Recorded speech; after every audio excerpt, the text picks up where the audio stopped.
دلوقتي بالكابتن بتاع الرياضه ايه، ايا يكون اللعبه وايا يكون المكان اللي بيلعب فيه ابني، والمشاكل اللي بتحصل مع اللاعبين في الرياضه في السريع كده، وبعدين هنتكلم على حاله تنفيذ تعديل السلوك، وبعدين هسمع اذا كان في عندكم اي استشارات او اسئله ارد لكم عليها.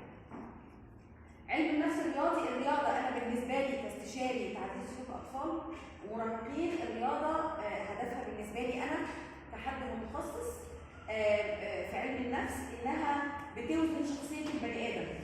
مش شرط يطلع لعيب يجيب لي ملايين ومش شرط يحترف خالص، لكن هي بتظبط لي شخصيه البني ادم، بتبقى بتوازنها. ازاي؟ اولا بتبعده عن الاجهزه اللي هي حاجه دمار خالص، والاولاد دلوقتي كل ما خرج بره البيت كل ما بقى افضل، وكل ما خرج بره البيت في حاجه ممنهجه. يعني ايه حاجه ممنهجه؟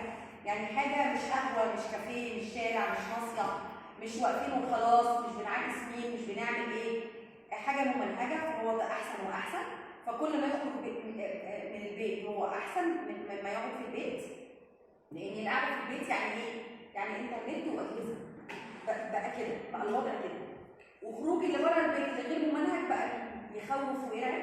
فالنادي بالنسبه لي او الرياضه هي اللي بتشغل الحته دي. زمان كان اهالينا ممكن يسيبونا باليوم بحاله جوه البيت واحنا قاعدين عارفين احنا هنعمل ايه، كرتون ساعه في اليوم، هيجي فيلم لاسماعيل ياسين وخلصنا. دلوقتي لا، التحديات والاخطار اللي واحنا في اوضه نومنا وجوه بيوتنا اخطر من اللي بره في الشارع. فالرياضه انا بالنسبه لي كمتخصصه في علم النفس وفي سلوك الاطفال هي مهمه جدا لكده. ادي حاجه.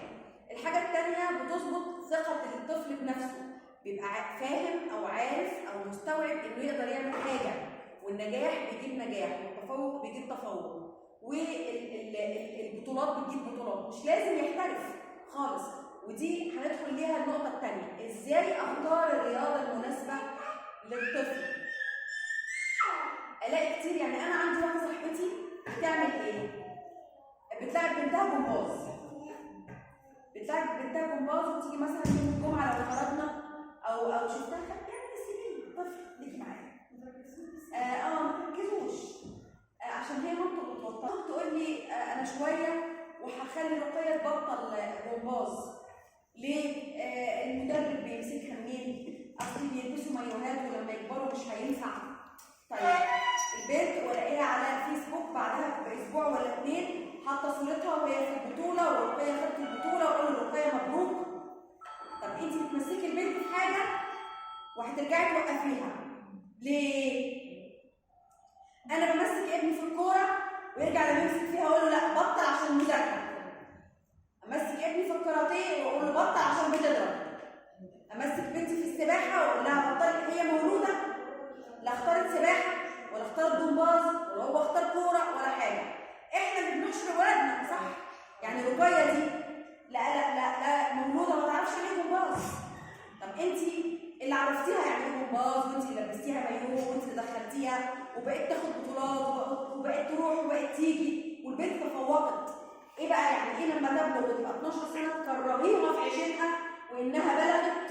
طيب من الاول ما احنا عارفين ان البنت هتبلغ، ومن الاول انا عارفه ان انا كأم او كأب او كأسره مش هسمح لبنتي لما تبلغ تلبس مايوه. يبقى من الاول ليه ادخلها رياضه مش هكمل فيها؟ دي حاجه. ودي حاجه مهمه جدا، اللي تدخل ولادها رياضه تبقى فاهمه ان الرياضه هتبقى اولويه في حياته. وخلينا نتفق ان الرياضه عمرها ما عطلت بني ادم عن المذاكره، بالعكس الاولاد والبنات اللي مشتركين في الرياضه ويومهم بيبقى متظبط عن الاولاد اللي لا.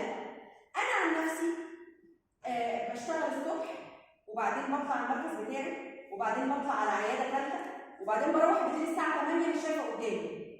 كل يوم بعمل اكل ومطبخي زي الفل والدنيا تمام. اللي محمد صلاح لا، هو احنا بالنسبه لنا كفايه انها مطلعاه من البيت، كفايه انها مش ممسكه انترنت، كفايه انه عارف يلعب في فريق. طب انتوا عارفين انا مثلا ممكن يجي لي طفل الشطرنج ده رياضه صح؟ بس رياضه فرديه. تنس الطاوله، البينج بونج رياضه ايه؟ فرديه صح؟ الجمباز رياضه يا اما فرديه او جماعيه. في اطفال بنوجهها للرياضه الجماعيه، لانه حبيبي ما بيبقاش عارف يشتغل في تيم، مش عارف يركز في تيم، تلاقيه قاعد في البيت يسمع ويجاوب ويرد ويحل وكل حاجه، تلاقيه رايح المدرسه يتشتت وينسى حاجته وما يعرفش يرد وما يعرفش يجاوب. ليه؟ ده الان جروب وسط المجموعه عنده مشكله، مش بيعرف يهندل رغم انه ذكي جدا وبيعرف جدا. اول ما تدخليه مجموعه ده يدوب يعطل، ده بنروح موجهينه لرياضه جماعيه. مامته دخلته شطرنج، اسمه عمر، مامته دخلته شطرنج، قلت لها ستوب شطرنج. شطرنج بيعمل ايه؟ بيزود الاوفر ثينك، يعني بيزود التفكير. الولد طول الوقت بيفكر، طول الوقت بيفكر، طول الوقت بيفكر، هما بيحبوني، هما بيكرهوني، ما بيلعبوش معايا ليه؟ هو انا مش عارف ارد ليه؟ طول الوقت كبير 14 سنه. قلت لها الشطرنج هيزود التفكير اللي لوحده هو ساكت، مش هيلعب كتير. انا عايزاه من نظره عين يعرف ده رايح فين، هيجري فين، فيعرف يتعامل في الجروب.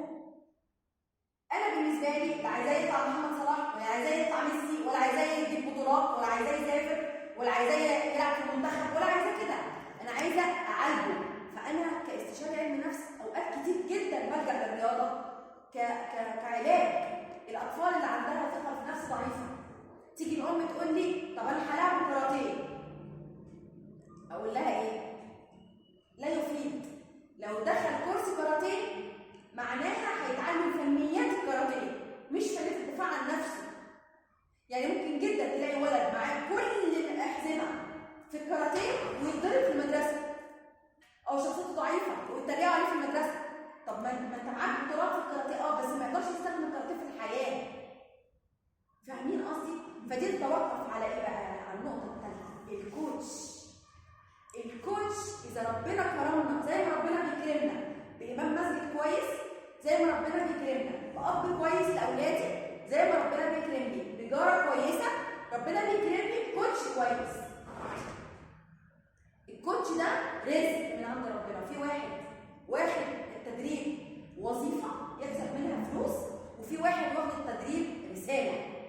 الكوتش اللي واخد التدريب رساله ده بقى بنقول له امين واحنا ساكتين. الكابتن رضا الحقيقه منهم، عشان كده لما طلب يعني ما يطلب مني اي محاضره في اي حته انا بصراحه البي النداء جدا، لانه من الناس اللي مؤمنه بشغلها، الناس اللي بتتعامل مع الاولاد صح. طيب لما بروح نادي، انا كنت بره مصر في النادي الهلال في السعوديه، كنت المستشار النفسي للفرق تحت سن 16 سنه. كنت الاقي الاب، طبعا هناك ما فيش ام تروح مع ابنها النادي، كنت معذوروني شويه، تلاقي الاب يدخل يقول له انت بتلعبوا كده ليه؟ العبوا كده.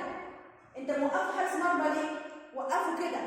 لا، الكوتش المدرب هو عامل زي القائد في الجيش، امره يؤمر فيطاع.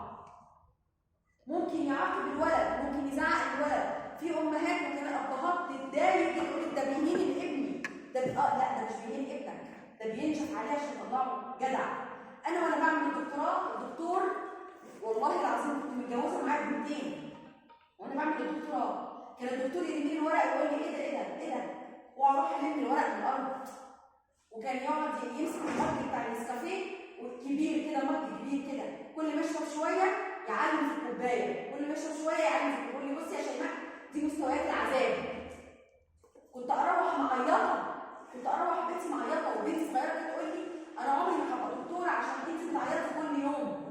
دلوقتي انا بدعيله، هو نشفني، هو خلاني عدله، هو خلى البني ادم هزقنا، هنا، يعني نشف علينا، عيطنا، يعني مرر عشتنا في اوقات، لكن بندعيله كلنا، لانه مش خلاص، مش اي كلام. المدرب كل ما يكشف على ابنك كل ما يبقى بيحبه، كل ما يكشف على ابنك كل ما يبقى عايز مصلحته، وهو هيجرب وهياخد فلوسه كده ولا كده. ده طلع ولا ما طلعش في كل الحالات. طيب دي كده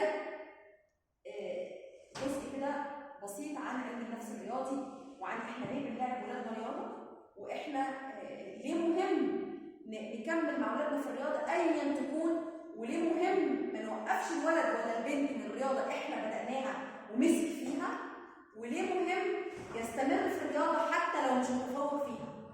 الرياضه للطفل الموهوب والمهتم مش الموهوب فقط. فاهمين قصدي؟ بمجرد انه مهتم بالرياضه هو يكمل في الرياضه.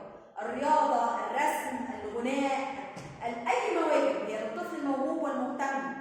مش بنتي مثلا تقول لي انا عايزه ادخل في الرسم، لا دي مش موهوبه، كفايه يكفي انها مهتمه. لو كفايه انها مهتمه فللطفل المهتم والموهوب مش الموهوب فقط.